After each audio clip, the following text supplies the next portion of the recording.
Pai quer pintar o cabelo de azul.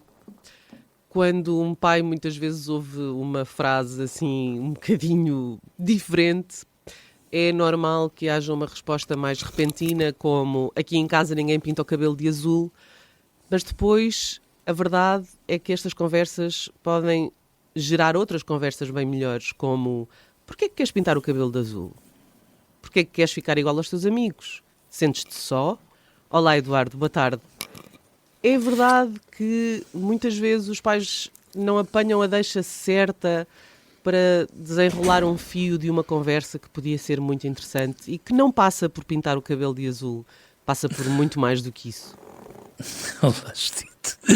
Olá, Judito. Eu agora vou-lhe parecer, enfim, um bocadinho mais velho e tal, mas a intenção não é essa, claro.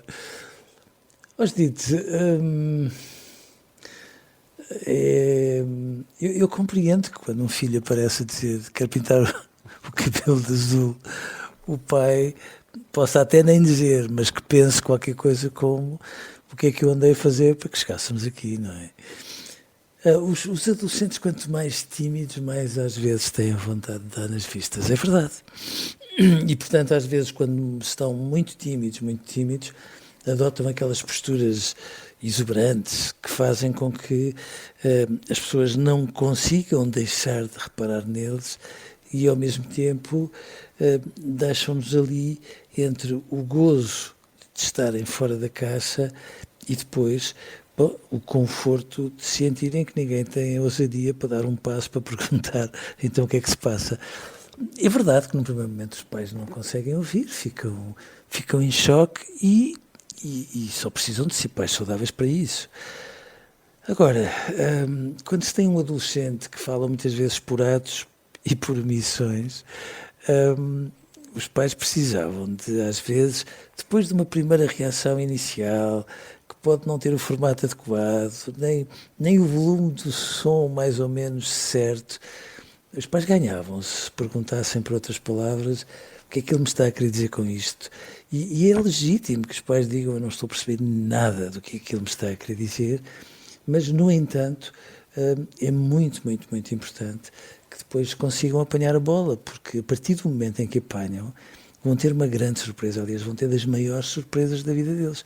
É que quanto mais os adolescentes às vezes parecem desafiadores, às vezes provocatórios, às vezes a raspar na insolência, quando percebem que é o pai ou uma mãe com um jogo de cintura para se sintonizarem com eles, eles depois abrem-se e quando confiam na capacidade de escutar de um pai ou de uma mãe, a surpresa é inacreditável, porque de repente por trás de um miúdo com cabelo azul pode perfeitamente estar, e está muitas vezes, dito, alguém que quer muito conversar e conversar de dentro dele para dentro do pai ou da mãe, e quando é assim uma pessoa tem um orgulho imenso, porque percebe que eles por fora parecem ter assim umas arestas complicadas, mas por dentro são muito mais bonitos do que às vezes inclusivamente nós imaginamos.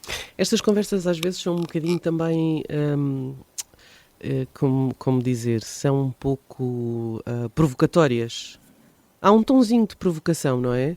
Quero pintar o cabelo de azul, ou vou pintar o cabelo de azul e tu não me vais impedir.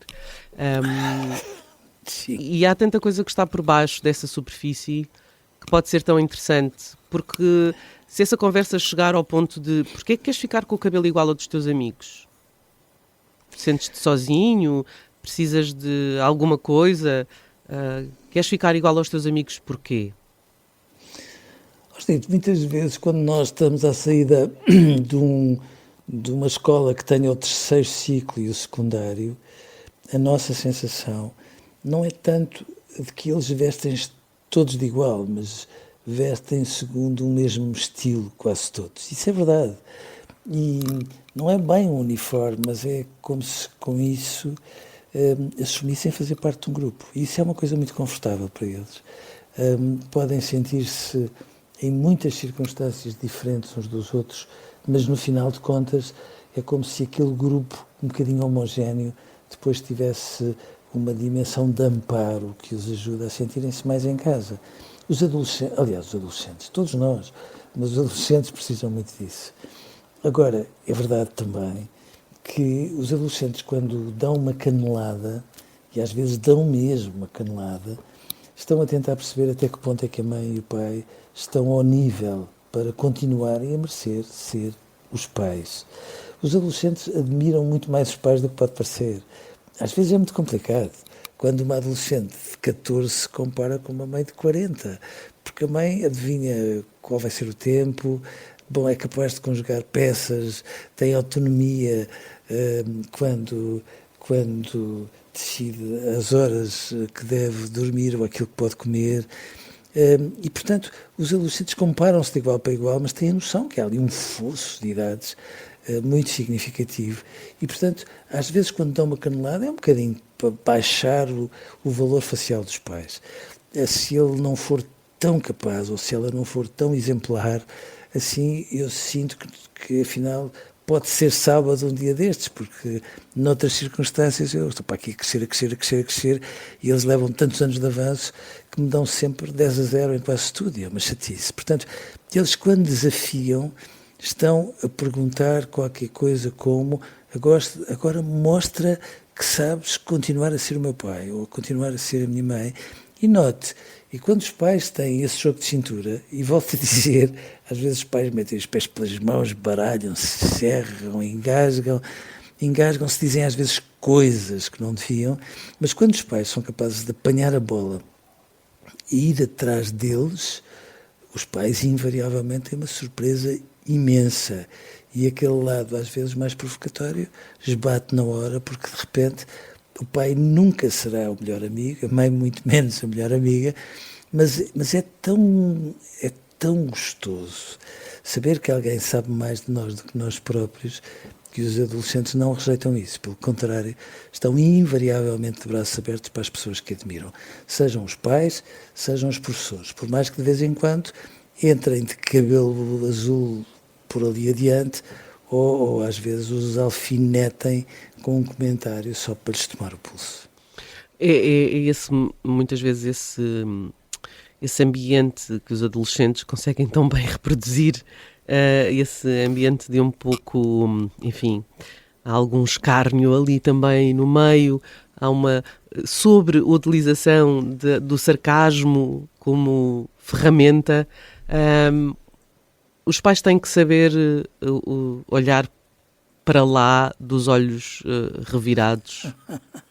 É difícil às vezes, não é? Porque... É muito difícil, porque os pais não são de ferro, são animais de sangue quente. Claro. E quando dão conta já responderam.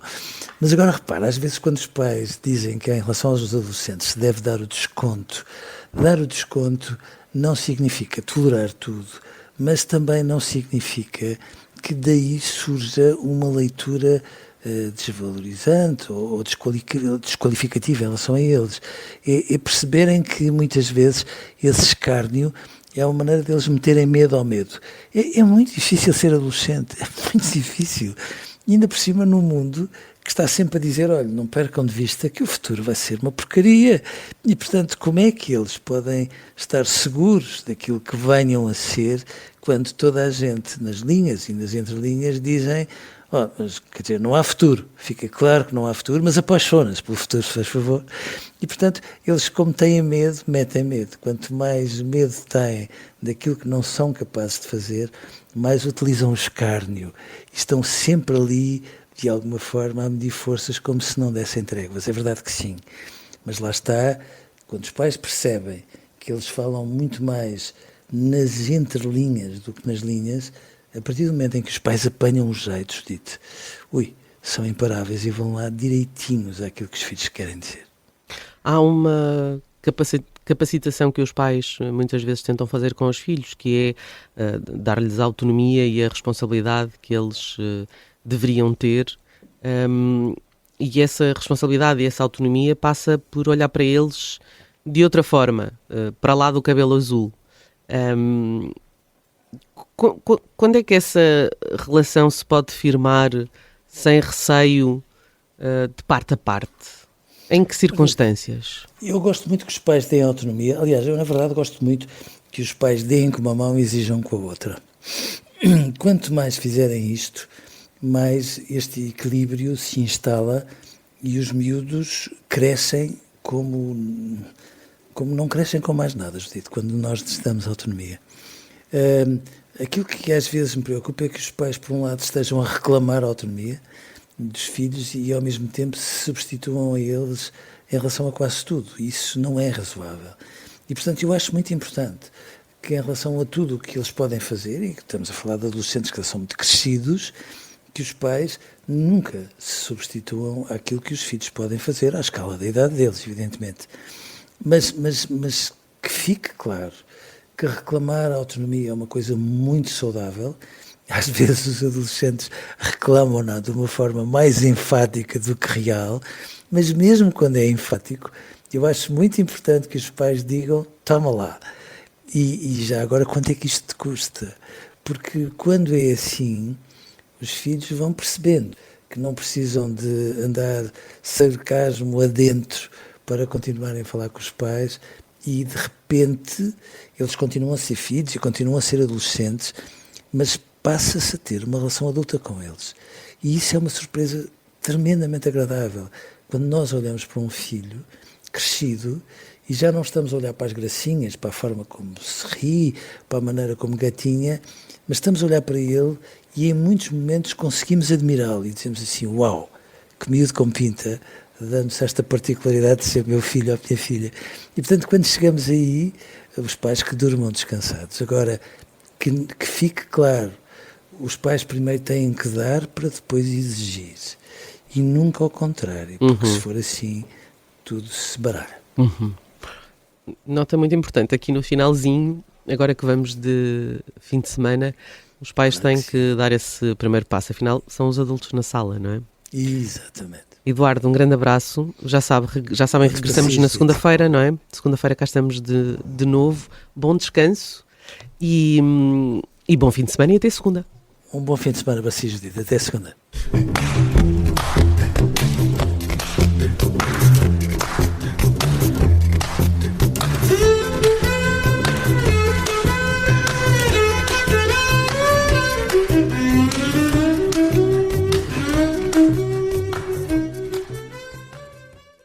Se gostar deste podcast, pode seguir, dar 5 estrelas e comentar o episódio na Apple Podcasts ou no Spotify. Pode também subscrever e gostar no YouTube. Assim recebe uma notificação sempre que houver um novo episódio.